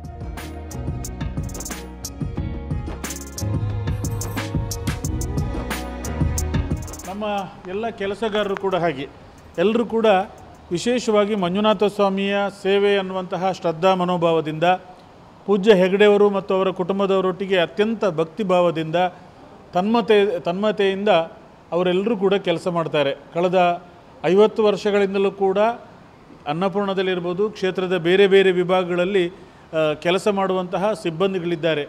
ಅವರಿಗೆ ಒಳ್ಳೆಯ ಸೌಲಭ್ಯವನ್ನು ಕೂಡ ಪರಮಪೂಜ್ಯ ವೀರೇಂದ್ರ ಹೆಗಡೆಯವರು ಕೊಟ್ಟಿದ್ದಾರೆ. ಅವರಿಗೆ ಎಲ್ಲ ಸೌಲಭ್ಯವನ್ನು ಕೂಡ ಒಂದು ರೀತಿಯಲ್ಲಿ ಹೇಳೋದಿದ್ದರೆ ಒಂದು ಕೂಡು ಕುಟುಂಬದ ಒಂದು ವ್ಯವಸ್ಥೆಯಲ್ಲಿ ಸಿಬ್ಬಂದಿಗಳು ಮತ್ತು ಪೂಜ್ಯರು ನಾವೆಲ್ಲರೂ ಕೂಡ ಒಂದೇ ಮನೆತನದವರು ಅಥವಾ ಒಂದೇ ಮನೆಯವರು ಅನ್ನುವ ರೀತಿಯಲ್ಲಿ ಅವ್ರು ನಮ್ಮನ್ನು ಪ್ರೀತಿಯಿಂದ ನೋಡ್ಕೊಳ್ತಾರೆ. ಕೆಲಸದವರು ಅನ್ನುವಂಥ ವ್ಯತ್ಯಾಸ ಮಾಡದೆ ನಮ್ಮನ್ನು, ನಮ್ಮ ಎಲ್ಲ ಕೆಲಸಗಾರರನ್ನು ಕೂಡ ಅತ್ಯಂತ ಪ್ರೀತಿಯಿಂದ ಅವರಿಗೆ ಯಾವುದೇ ಕಷ್ಟ ಬರಲಿ, ಅವರ ಯಾವುದೇ ಸಮಸ್ಯೆ ಕೂಡ ಸ್ಪಂದಿಸಿಕೊಂಡು ಅವರಿಗೆ ಅತ್ಯಂತ ಪ್ರೀತಿಯನ್ನು ಅವರು ತೋರಿಸ್ತಾರೆ. ಹಾಗಾಗಿ ನಮ್ಮ ಕೆಲಸದವರು ಕೂಡ ಅದೇ ಪ್ರೀತಿಯಿಂದ ಇಲ್ಲಿ ಕೆಲಸ ಮಾಡ್ತಾರೆ ಅಂತ ಹೇಳಲಿಕ್ಕೆ ನಾನು ಸಂತೋಷ ಪಡ್ತಾ ಇದ್ದೇನೆ. ನಾನು ಕೂಡ ಕಳೆದ 30 ವರ್ಷಗಳಿಂದ ಈ ಒಂದು ಕ್ಷೇತ್ರದಲ್ಲಿ ನಾನು ಕೂಡ ಒಬ್ಬ ಕಾರ್ಯಕರ್ತನಾಗಿ ದುಡಿತಾ ಇದ್ದೇನೆ. ನನಗೂ ಕೂಡ ಹೆಮ್ಮೆ ಅಂತ ಹೇಳಿಕೊಳ್ತಾ ಇದ್ದೇನೆ. ಪ್ರತಿನಿತ್ಯವೂ ಕೂಡ ಮಕ್ಕಳಿಗೆ ಅನ್ನಪ್ರಸಾದವನ್ನು ಕೊಡುವಂಥ ಒಂದು ವ್ಯವಸ್ಥೆ ಇದೆ. ಹಾಗಾಗಿ ಅವರಿಂದಲೇ ಅವರ ಹೇಗಿದೆ ಅಂತ ಅಭಿಪ್ರಾಯವನ್ನು ಕೇಳ್ಬೋದು. ಅನ್ವಿತ್, ಇವತ್ತು ಚೆನ್ನಾಗಿತ್ತು. ನನಗೆ ಪಲ್ಯ ಅಂದರೆ ಎಲ್ಲ ಇಷ್ಟ. ಕ್ಯಾರೆಟ್ ಪಲ್ಯ, ಬಟಾಟೆ ಆ ಥರ ಎಲ್ಲ ಇಷ್ಟ ಇತ್ತು. ಮತ್ತು ಲಾಸ್ಟಿಗೆ ಮಜ್ಜಿಗೆ ಅದೆಲ್ಲ ಇಷ್ಟ ಚೆಂದ ಆಗ್ತದೆ. ದಿನ ಸಹ ಇಲ್ಲೇ ಊಟ ಮಾಡಿ. ಹೌದು ಹೌದು ಹೌದು. ಮತ್ತು ಪಲ್ಯ ಎಲ್ಲ ಚೆನ್ನಾಗಿತ್ತು, ಸಾಂಬಾರು ಪಲ್ಯ ಎಲ್ಲ. ಲಾಸ್ಟಿದು ಮಜ್ಜಿಗೆ ಕೂಡ ಸರಿ ಚೆಂದ. ಊಟ ಚೆನ್ನಾಗಿತ್ತು. ಡೈಲಿ ಇಲ್ಲಿಗೆ ಬರ್ತೇವೆ, ಬಿಸಿ ಊಟ ಮಧ್ಯಾಹ್ನ ಬಂದು ಊಟ ಮಾಡಿ ಹೋಗ್ತೇವೆ. ದಿನಾಲು ಡೈಲಿ ಇಲ್ಲಿಗೆ ಬರ್ತೇವೆ. ಎಲ್ಲರೂ ಇಲ್ಲ, ಟಿಫಿನ್ ಇಲ್ಲ, ಶಾಲೆಯಿಂದ ಡೈರೆಕ್ಟ್ ಇಲ್ಲಿಗೆ ಬರೋದು, ಸಾರು ಮಾಡಿ ಬರ್ತೇವೆ. ಊಟ ಎಲ್ಲ ಚೆನ್ನಾಗಿರ್ತದೆ, ಯಾವಾಗಲೂ ಇಲ್ಲಿಗೆ ಬರೋದು. ಆಮೇಲೆ ಪಲ್ಯ ಎಲ್ಲ ಚೆನ್ನಾಗಿರ್ತದೆ, ಲಾಸ್ಟಿಗೆ ಮಜ್ಜಿಗೆ ಎಲ್ಲ ಕೊಡ್ತಾರೆ. ಬೇರೆ ಬೇರೆ ಬೇರೆ ಹಾಂ, ಮಜ್ಜಿಗೆ ಇಲ್ಲಿರ್ತದೆ, ಪಾಯಸ ಪಲ್ಯ ಎಲ್ಲಿರ್ತದೆ, ಚಂದ ಇರ್ತದೆ. ಇಲ್ಲ ಇಲ್ಲ ಇಲ್ಲ ಇಲ್ಲ ಚಂದ ಇತ್ತು. ಬೇರೆ ಬೇರೆ ಲಾಸ್ಟ್ಗೆ ಮಜ್ಜಿಗೆ ಚಂದ ಇತ್ತು. ದಿನಾಲು ಇಲ್ಲೇ ಊಟ ಮಾಡ್ತೀನಿ ನೀನು? ದಿನಾಲು ಇಲ್ಲೇ ಮಾಡ್ತೀಯಾ? ದಿನಾಲು ಚೆನ್ನಾಗಿರುತ್ತೆ ಊಟ?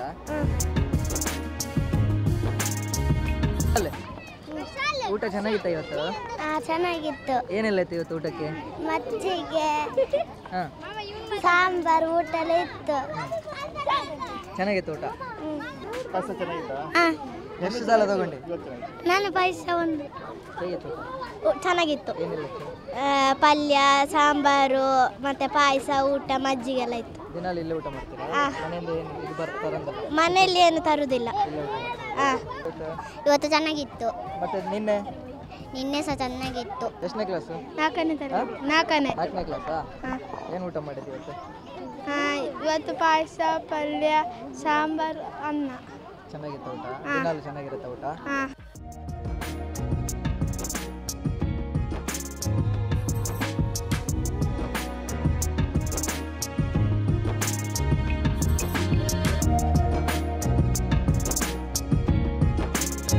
ಮೇಲೆ ಏನು ತೋರಿಸಿದ್ದೆವು ಡಂಪಿಂಗ್ ಯಾರ್ಡ್, ಮೇಲೆ ಹಾಕಿದಂಥ ವೇಸ್ಟೇಜ್ ಮತ್ತು ನಮ್ಮ ಅದರ ಕೆಳಗಿನ ಫ್ಲೋರಲ್ಲಿ ಹಾಕಿದಂಥ ವೇಸ್ಟೇಜ್ ಈ ಟ್ರ್ಯಾಲಿಗೆ ಬರ್ತದೆ. ಈ ಟ್ರ್ಯಾಲಿಗೆ ಬಂದ ನಂತರ ಇದರಲ್ಲಿ ಸಾಲಿಡ್ ಅದರ ಒಳಗಡೆ ಉಳಿಯುತ್ತದೆ, ಲಿಕ್ವಿಡ್ ಹೊರಗೆ ಹೋಗ್ತದೆ. ಆ ಸಾಲಿಡನ್ನು ನಾವು ತೆಕ್ಕೊಂಡೋಗಿ ಡಿಕಂಪೋಸ್ಟ್ ಯೂನಿಟಿಗೆ ಹಾಕಿ ಡಿಕಂಪೋಸ್ಟ್ ಮಾಡಿ ಎರೆಗೊಬ್ಬರವನ್ನು ಮಾಡ್ತೇವೆ. ಸರ್, ನಮಗೆ ಇವಾಗ ಇಲ್ಲಿ ಒಳಗೆ ಬಂದು ಎಲ್ಲ ನೋಡಿದ ಮೇಲೆ ನಮಗಂತ ಅರ್ಥ ಆಯಿತು ಇಲ್ಲಿ ವ್ಯವಸ್ಥೆ ಹೇಗಿದೆ, ಇಲ್ಲಿನ ವ್ಯವಸ್ಥೆ ಮ್ಯಾನೇಜ್ಮೆಂಟ್ ಎಲ್ಲ ನೋಡ್ಕೊಳ್ಳೋರು ಹೇಗಿದ್ದಾರೆ, ಸಿಬ್ಬಂದಿ ಹೇಗಿದ್ದಾರೆ ಎಲ್ಲನೂ ಗೊತ್ತಾಯಿತು. ಇವಾಗ ಹೊರಗೆ ನಿಂತು ಕೆಲವರು ನೆಗೆಟಿವ್ ಹೇಳ್ತಾರೆ ಸರ್, ಇಲ್ಲಿ ಮ್ಯಾನೇಜ್ಮೆಂಟ್ ಸರಿ ಇಲ್ಲ, ಊಟಕ್ಕೆ ಹೋದರೆ ಊಟ ಸರಿ ಸಿಗ್ತಾ ಇಲ್ಲ, ರುಚಿ ಸರಿ ಇಲ್ಲ ಅಂತ ಎಲ್ಲ ಹೇಳ್ತಾ ಇದ್ದಾರೆ, ಕ್ಲೀನಿಂಗ್ ಎಲ್ಲ ಇಲ್ಲ, ಏನಿಲ್ಲ. ಏನು ಹೇಳ್ತೀರಿ ಸರ್? ಸರ್, ನಾನು ಕಳೆದ 30 ವರ್ಷಗಳಿಂದ ಆ ಕ್ಷೇತ್ರದಲ್ಲಿ ದುಡಿತಾ ಇದ್ದೇನೆ. ನಾನು ದೇಶದ ಬೇರೆ ಬೇರೆ ಭಾಗಕ್ಕೂ ಕೂಡ ನಾನು ಹೋಗಿದ್ದೇನೆ, ಬೇರೆ ಬೇರೆ ದೊಡ್ಡ ದೊಡ್ಡ ದೇವಸ್ಥಾನಗಳಿಗೆ ನಾನು ಹೋಗಿದ್ದೇನೆ. ನಾನು ಇಲ್ಲಿ ಕಾಣುವಂಥದ್ದು, ನಾನು ಇಲ್ಲಿಯ ಒಬ್ಬ ಸಿಬ್ಬಂದಿ ಅನ್ನೋದಕ್ಕಾಗಿ ನಾನು ಹೊಗಳಿಕೆ ಮಾತುಗಳನ್ನು ಆಡ್ತಾ ಇಲ್ಲ. ಇಲ್ಲಿಯ ಎಲ್ಲ ವ್ಯವಸ್ಥೆಗಳು ಕೂಡ ಅದ್ಭುತವಾಗಿದೆ. ನಮ್ಮ ಅನ್ನಪೂರ್ಣದಲ್ಲಿ ಕೂಡ ಅಷ್ಟೇ, ನಾವು ರುಚಿಗೆ, ಶುಚಿಗೆ, ಸ್ವಚ್ಛತೆಗೆ ಆದ್ಯತೆಯನ್ನು ಕೊಡ್ತೇವೆ. ಮತ್ತು ಎಲ್ಲ ದಿವಸವೂ ಕೂಡ ನಮ್ಮ ಎಲ್ಲ ಸಿಬ್ಬಂದಿಗಳು ಕೂಡ ಕಾಯ ವಾಚ ಮನಸ ರೀತಿಯಲ್ಲಿ ಅವರೆಲ್ಲರೂ ಕೂಡ ಕೆಲಸ ಮಾಡ್ತಾರೆ. ಇದು ಒಂದನೇ ವಿಚಾರ. ಎರಡನೇದಾಗಿ ಇಲ್ಲಿಯ ಮ್ಯಾನೇಜ್ಮೆಂಟು ಕೂಡ ಹಾಗೆ. ನೀವು ದೇಶದ ಯಾವುದೇ ದೇವಸ್ಥಾನಕ್ಕೂ ಕೂಡ ಹೋದರೂ ಕೂಡ ಇಷ್ಟು ಒಳ್ಳೆಯ ಆಡಳಿತ ವ್ಯವಸ್ಥೆಯನ್ನು ನೀವು ಕಾಣಲಿಕ್ಕೆ ಸಾಧ್ಯ ಇಲ್ಲ. ಯಾಕೆ ಅಂತ ಹೇಳಿದರೆ, ಇಲ್ಲಿ ಪೂಜ್ಯರು ಅಥವಾ ಪೂಜ್ಯರ ಕುಟುಂಬದವರು, ಪೂಜ್ಯ ಹೆಗಡೆಯವರ ಕುಟುಂಬದವರು ಭಕ್ತರನ್ನು ಖಂಡಿತವಾಗಿ ಕೂಡ ಭಕ್ತರಲ್ಲಿ ಮಂಜುನಾಥ ಸ್ವಾಮಿಯನ್ನು ಕಾಣ್ತಾರೆ. ಹಾಗಾಗಿ ಟೀಕೆಗಳು ಖಂಡಿತ ಇರ್ತದೆ. ಯಾರೆಲ್ಲ ಟೀಕೆ ಮಾಡ್ತಾರಾ ಅವರು ಖಂಡಿತವಾಗಿ ಕೂಡ ಒಳಗೆ ಇದರ ಆಳಕ್ಕೆ ಬಂದು ನೋಡುವಂತಹ ದೃಷ್ಟಿಕೋನ ಅವರಲ್ಲಿಲ್ಲ, ಅಥವಾ ನೋಡುವ ಕೆಲಸವನ್ನು ಕೂಡ ಅವರು ಮಾಡಲಿಲ್ಲ. ಕೇವಲ ಹೊರಗಡೆಯಿಂದ ಗಾಜಿನ ಮನೆಗೆ ಕಲ್ಲು ಬಿಸಾಡುವಂಥ ಕೆಲಸವನ್ನು ಮಾತ್ರ ಅವರು ಮಾಡ್ತಾ ಇದ್ದಾರೆ. ಹಾಗಾಗಿ ನಾವು ಭಕ್ತರಲ್ಲಿ ಕೂಡ ಕೇಳ್ತೇವೆ, ಅನ್ನ ಹೇಗಾಗಿದೆ, ಬೆಂದಿದೆಯಾ, ಸಾರು ಸಾಂಬಾರು ಹೇಗಾಗಿದೆ, ಒಳ್ಳೆದಿದೆಯಾ. ಪ್ರತಿ ದಿವಸ ಅಡುಗೆ ಮಾಡಿದ ನಂತರ ಭಕ್ತರಿಗೆ ಬಡಿಸುವ ಮೊದಲು ಎಲ್ಲ ಸಾರು ಸಾಂಬಾರು ಪಾಯಸ ಎಲ್ಲದರ ಟೇಸ್ಟನ್ನು ನಾನು 2 ಹೊತ್ತು ಕೂಡ ನಾನೇ ಸ್ವತಃ ನೋಡ್ತೇನೆ. ಅದರಲ್ಲಿ ಉಪ್ಪು ಸರಿ ಉಂಟಾ ಇಲ್ವಾ, ಖಾರ ಹೇಗಿದೆ, ಎಲ್ಲಾದರೂ ವ್ಯತ್ಯಾಸ ಆಗಿದ್ದರೆ ಅದನ್ನು ಆವಾಗಲೇ ನಾವು ಸರಿಪಡಿಸುವಂಥ ಕೆಲಸವನ್ನು ಅನ್ನ ಪ್ರಸಾದ ಕೊಡುವ ಮೊದಲೇ ನಾವು ಮಾಡ್ತೇವೆ. ಮೂರನೇದಾಗಿ ಏನು ಅಂತ ಹೇಳಿದ್ರೆ, ಖಂಡಿತ ಇಲ್ಲಿಯ ಅನ್ನದಾನದ ವ್ಯವಸ್ಥೆ ಅದು ದೇಶಕ್ಕೆ ಮಾದರಿ. ಯಾಕೆ ಅಂತ ಹೇಳಿದ್ರೆ, ಇಷ್ಟು ಉತ್ತಮವಾದಂಥ ರೀತಿಯಲ್ಲಿ ಕಳೆದ 45 ವರ್ಷಗಳ ಹಿಂದೆ ಇಷ್ಟು ಉತ್ತಮವಾದಂಥ ರೀತಿಯಲ್ಲಿ ಇದೇ ನೀವು ಏನು ಅನ್ನಪೂರ್ಣದ ಕಟ್ಟಡ ನೀವು ಕಾಣ್ತಾ ಇದ್ದೀರಿ, ಇದಕ್ಕೆ 40 ವರ್ಷಗಳಾಯಿತು. ಹಾಗಾಗಿ ಆವತ್ತಿಂದ ಇವತ್ತಿನವರೆಗೂ ಕೂಡ ಅನ್ನದಾನ ಉತ್ತಮವಾಗಿ ಇಲ್ಲಿ ನಡೀತಾ ಇದೆ. ಬೇರೆ ವ್ಯವಸ್ಥೆಗಳು ಅಷ್ಟೇ, ದರ್ಶನ ಇರ್ಬೋದು ಅಥವಾ ಇವಾಗ ಆದಂತಹ ಒಂದು ಸಾನ್ನಿಧ್ಯ ಕ್ಯೂ ಕಾಂಪ್ಲೆಕ್ಸ್ ಇರ್ಬೋದು, ಅಲ್ಲಿ ಭಕ್ತರಿಗೆ ನೀಡಲಾದಂತಹ ಸೌಲಭ್ಯಗಳಿರ್ಬೋದು, ಎಲ್ಲವೂ ಕೂಡ ಅದ್ಭುತವಾಗಿದೆ. ಅಥವಾ ಇಲ್ಲಿಯ ವಸತಿ ಸಮುಚ್ಚಯ ಇರ್ಬೋದು, ವಸತಿ ಗೃಹಗಳು, ಅಲ್ಲಿಯ ಸ್ವಚ್ಛತೆ, ನೀವು ಧರ್ಮಸ್ಥಳದ ಒಳಗಡೆ ನೀವು ಕಾಣುವಂತಹ ಎಲ್ಲ ಸ್ವಚ್ಛತೆ ಕೂಡ ಮಾದರಿಯಾಗಿದೆ. ಹಾಗಾಗಿ ಟೀಕೆ ಮಾಡುವಂತಹ ಬಾಯಿಗಳು ಟೀಕೆ ಮಾಡ್ತಾ ಇರ್ತದೆ, ಅವರಿಗೆ ನಿಜವಾಗಿ ಅದರಲ್ಲಿ ಕೆಲಸ ಮಾಡಿ ಅವರಿಗೆ ಗೊತ್ತಿಲ್ಲ. ಆದರೆ ಏನು ಕೆಲಸಗಾರರು, ಇಲ್ಲಿಯಂತಹ ಅದ್ಭುತವಾದ ಕೆಲಸಗಾರರು ನಿಮಗೆ ಎಲ್ಲಿ ಕೂಡ ಸಿಗಲಿಕ್ಕಿಲ್ಲ. ಎಲ್ಲ ಕೆಲಸಗಾರರಲ್ಲಿ ಏನಿದೆ ಅಂತ ಹೇಳಿದ್ರೆ, ನಮ್ಮ ಮನೆ ಅನ್ನುವಂಥ ಭಾವನೆಯಲ್ಲಿ ಅವರು ಕೆಲಸ ಮಾಡ್ತಾರೆ, ನಮ್ಮ ಯಜಮಾನ ಅನ್ನುವಂಥ ಭಾವನೆಯಲ್ಲಿ ಅವರು ಕೆಲಸವನ್ನು ಮಾಡ್ತಾರೆ. ಹಾಗಾಗಿ ಇಲ್ಲಿ ಯಾವುದೇ ಲೋಪಗಳಿಲ್ಲ ಅಂತ ಹೇಳಿ ನಾನು ಈ ಸಂದರ್ಭದಲ್ಲಿ ಹೇಳಿಕ್ಕೆ ಇಚ್ಛಿಸ್ತೇನೆ. ಸರ್, ತಾವು ಮಾತಿನ ಮಧ್ಯೆ ಹೇಳಿದ್ರಿ ಕೆಲವೊಂದು ಸಮಯ ಪೂಜ್ಯ ಕಾವಂದ್ರೆ ಸ್ವತಃ ಇಲ್ಲಿ ಭೇಟಿ ಕೊಟ್ಟು ಅವರು ಪರಿಶೀಲನೆ ಮಾಡ್ತಾರಂತೆ. ಯಾವತ್ತಾದರೂ ಅವರು ಬಂದು ಇಲ್ಲಿ ಈ ಸರಿ ಇಲ್ಲ ಈ ಸರಿ ಇಲ್ಲ ಅಂತ ಏನಾದರೂ ಹೇಳಿದ್ದೀವಿ? ಖಂಡಿತ ಪೂಜ್ಯ ಹೆಗಡೆಯವರು ಬಂದು ಅವರು ನಮಗಿಂತ ಎಲ್ಲದರಲ್ಲಿ ಕೂಡ ಅನುಭವಿಗಳು. ಒಂದು ತಿಂಗಳ ಹಿಂದೆ ಅವರು ಪಾಯಸವನ್ನು ನೋಡಿ, ಕಡಲೆಬೇಳೆಯನ್ನು ನೋಡಿ, ಆ ದಿವಸ ಕಡಲೆಬೇಳೆ ಪಾಯಸ ಇತ್ತು, ಆ ಕಡಲೆಬೇಳೆ ಇದು ಬೆಂದಿಲ್ಲ ಅಂತ ನಮಗೆ ತೋರಿಸಿದರು. ಹಾಗೆಯೇ ಸಾರಿನ ಸಾಂಬಾರಿನ ಪರಿಮಳವನ್ನು ಅವರು ಆಗ್ರಹಿಸಿ ನೋಡ್ತಾರೆ. ಆ ಸಂದರ್ಭದಲ್ಲಿ ಕೂಡ ಕೇವಲ ಪರಿಮಳದಲ್ಲಿಯೇ ಇದು ಸಾರು ಒಳ್ಳೆಯದಾಗಿದೆ ಅಥವಾ ಒಳ್ಳೆಯದಾಗಲಿಲ್ಲ, ಅಥವಾ ಸಾಂಬಾರಿನ ಹೂಳನ್ನು ತೆಗೆದು ಅದು ಬೆಂದಿದೆಯಾ ಅಥವಾ ಬೇಯಲಿಲ್ವಾ, ಈ ರೀತಿಯಾಗಿ ಟೆಸ್ಟನ್ನು ಮಾಡಿ ನಮಗೆ ಸೂಚನೆಯನ್ನು ಅವರು ಕೊಡ್ತಾರೆ. ಓಕೆ ಸರ್, ಧನ್ಯವಾದ. ಧನ್ಯವಾದ. ಟಿವಿ ವಿಕ್ರಮ, ದೇಶ ನಿಮ್ಮ ಕೈಯಲ್ಲಿ. ಈ ಕಾರ್ಯಕ್ರಮ ನಿಮಗೆ ಇಷ್ಟ ಆಗಿದ್ದಲ್ಲಿ ಲೈಕ್, ಶೇರ್ ಹಾಗೂ ಕಮೆಂಟ್ ಮಾಡಿ. ಟಿವಿ ವಿಕ್ರಮದ ಕಾರ್ಯಕ್ರಮಗಳನ್ನು ನಿರಂತರವಾಗಿ ವೀಕ್ಷಿಸಲು ಸಬ್ಸ್ಕ್ರೈಬ್ ಮಾಡಿ, ಬೆಲ್ ಐಕನ್ ಒತ್ತಿ.